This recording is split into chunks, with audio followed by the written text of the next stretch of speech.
ज्योतिष दीप चैनल में आपका स्वागत है। जैसा कि ज्योतिष दीप चैनल के माध्यम से आप वास्तु का ज्ञान उत्तरोत्तर देखते चले जा रहे हैं, सुनते चले जा रहे हैं, जिससे हमको अद्भुत ज्ञान की प्राप्ति हो रही है।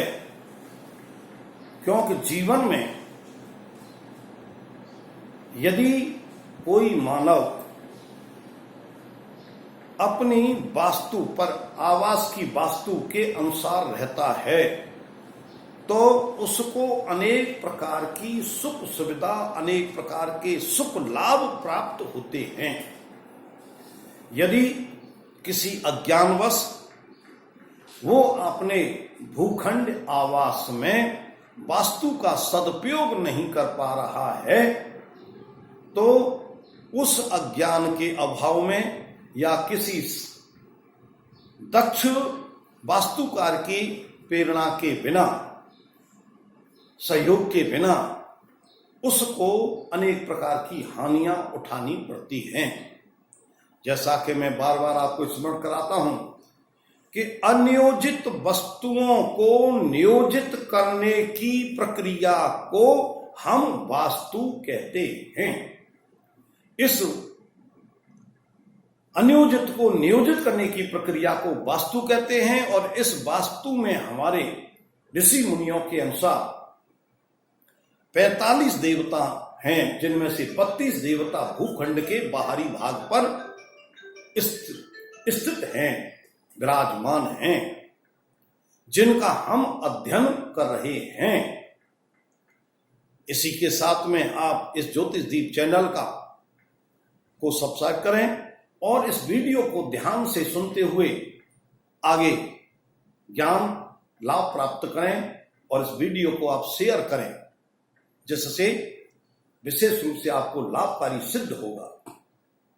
जैसा कि मैंने पहले बतलाया पूर्व में, पहले देवता हैं शिखी, दूसरे देवता हैं पर्जन्य, तीसरे देवता हैं जयंत, चौथे देवता हैं इंद्र, पांचवें देवता हैं सूर्य, छठवें देवता हैं सत्य, सातवें देवता हैं भ्रशम, आठवें देवता हैं आकाश और नौवें देवता हैं अनिल, 10वें देवता हैं पूषा और 11वें देवता हैं वितत, 12वें देवता हैं यम और 13वें देवता हैं, 12वें देवता हैं गृक्षत और 13वें देवता हैं यम, 14वें देवता हैं गंधर्व। यहां तक कल हम पूर्व एपिसोड में इनका विश्लेषण कर चुके थे। आज आइए अब देखते हैं हम भृंगराज। यदि कोई भी भूखंड स्वामी अथवा ग्रह स्वामी अपने आवास में भृंगराज देवता के स्थान पर मुख्य द्वार बनाता है तो ऐसे ग्रह स्वामी को अनेक प्रकार के कष्टों का सामना करना पड़ता है और कष्टों का कारक है धन। धन की कमी हो जाती है, धन का आगमन नहीं होता, जिससे विधिवत रूप से उसके जीवन के कार्यकाल काम नहीं संचालित हो पाते हैं। धन की कमी के कारण से उसको बड़ी पीड़ा का अनुभव करना पड़ता है। ऐसे भृंगराज जो है हमको धन की परेशानी देते हैं, अर्थात ऐसे भूखंड में जिनका भृंगराज स्थान पर मुख्य द्वार है, उनकी जीविकोपार्जन, यदि वो किसी नौकरी या व्यवसाय में हैं तो नौकरी से यथोचित उनको धन की प्राप्ति नहीं होती है, खर्चा अधिक होता है। इसी प्रकार से यदि उनका कोई भी व्यवसाय है तो व्यवसाय से यथोचित धन की प्राप्ति नहीं होती है, उस आमदनी से अधिक खर्चा अधिक होता है, जिससे वह पीड़ित बने रहते हैं। इसी प्रकार से इसके बाद में आते हैं मृगी देवता। मृगी देवता हमारे आवास के साउथ वेस्ट में पितर से ऊपर रहते हैं। इनके विषय में बताया जाता है कि मृगी नाम का राजा था और वह इस स्थान पर जब रहा आकर के, तो उसको अनेक प्रकार के संकटों का सामना करना पड़ा। ऐसे इस मृगी स्थान पर यदि कोई भूखंड स्वामी, आवास का स्वामी, गृह स्वामी अपना मुख्य द्वार रखता है, तो उसके संतान में पुत्रों का बल कम हो जाता है, वो पराक्रमी नहीं रहते, अर्थात वह अपने जीवन में पराक्रम के द्वारा धन की प्राप्ति नहीं कर पाते हैं, वह असहाय बने रहते हैं। और दूसरा, उनके जब धन की प्राप्ति नहीं होती है तो उनका पराक्रम कमजोर हो जाता है और वह धीरे धीरे डिप्रेशन में चले जाते हैं।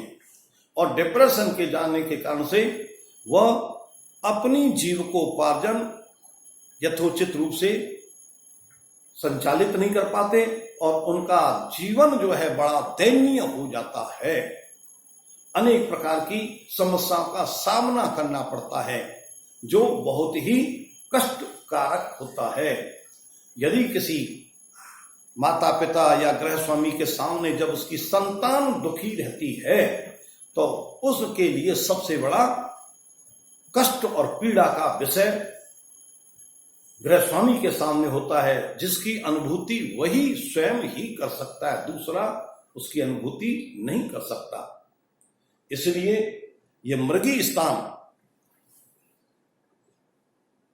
वास्तु के हिसाब से उचित मुख्य द्वार नहीं है। इस पर किसी भी गृह स्वामी को अपना मुख्य द्वार नहीं रखना चाहिए। इसके मृगी स्थान के बाद में हमारा 17वां स्थान आता पितर। ये पितर स्थान आप जानते हैं, ये एग्जैक्ट साउथ वेस्ट में है और साउथ वेस्ट में पितरों का स्थान है। पितर का तात्पर्य है वे आत्माएं जो किसी वंश की हैं, आज इस भौतिक जगत में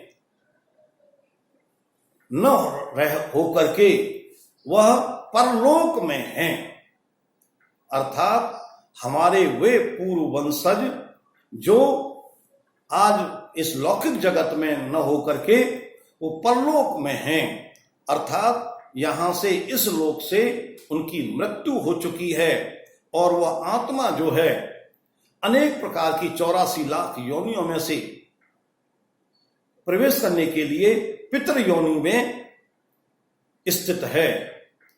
ये पितृलोक अपने भवलोक में निवास करते हैं। इस विषय में थोड़ा सा मैं संकेत करूं कि पृथ्वी से जहां तक आकाश की ओर तक, पृथ्वी से लेकर के आकाश की ओर तक जहां तक हमारी गुरुत्वाकर्षण शक्ति होती है, पृथ्वी से लेकर के जहां तक हमारी गुरुत्वाकर्षण शक्ति है, गुरुत्वाकर्षण शक्ति के कारण से प्रत्येक पर वस्तु पदार्थ हमारी पृथ्वी की ओर नीचे आ रहे हैं, वह हमारा मृत्यु लोक कहलाता है।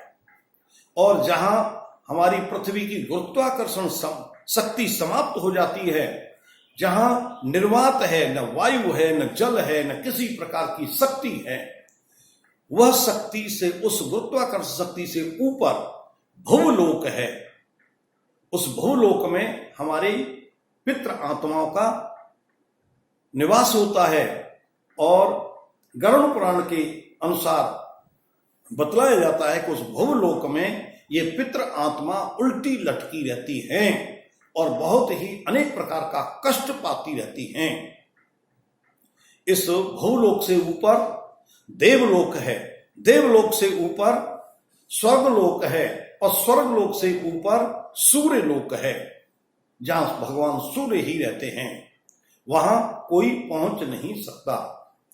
इसलिए भूलोक में हमारे पितृगण उल्टे लटके रहते हैं, जो अनेक प्रकार की पीड़ाओं से पीड़ित होते हैं, और यदि उनकी पीड़ा को उनके वंशज अमावस्या से पूर्व चतुर्दशी और चतुर्दशी अमावस्या 2 दिन इनका शांति कर्म करते हैं, अर्थात इनका तर्पण करते हैं, यथोचित पूजा करते हैं, तो इन पितरों को बड़ी आत्म शांति मिलती है, बहुत ही प्रसन्नचित होते हैं और प्रसन्नचित होकर के अपने वंशजों को आशीर्वाद प्रदान करते हैं, जिससे उस परिवार में बड़ी खुशी प्रसन्नता रहती है। इसी प्रकार से किसी भी भूखंड में पितरों के स्थान पर हमारे मय ऋषि के अनुसार, मय मतम के अनुसार, इस स्थान पर सुई की नोक के बराबर भी कोई भी छिद्र नहीं रखना चाहिए। जब सुई की नोक के बराबर छिद्र नहीं होना चाहिए तो द्वार रखना तो बहुत ही असंगत है। इसलिए यहां पर किसी भी प्रकार का कोई मुख्य द्वार नहीं होना चाहिए और इस स्थान को पूर्ण रूप से बंद रखना चाहिए। आवास में इस स्थान पर पितरों की तस्वीर रखनी चाहिए और नित्य प्रति उनकी पंचोपचार या दशोपचार पूजा करनी चाहिए, जिससे वह पितृगण बहुत ही प्रसन्नचित होते हैं और अपने वंशजों को उत्तरोत्तर आशीर्वाद देते हैं, जिससे उनका कल्याण होता है और वे अपने जीवन को सुखमय जीवन व्यतीत करते हैं। इस प्रकार से आप पितरों का विशेष ध्यान रखें और अपने जीवन में इनकी निश्चित रूप से पूजा पाठ करें, इनको प्रसन्नचित करें, तो आपका निश्चित रूप से कल्याण होगा।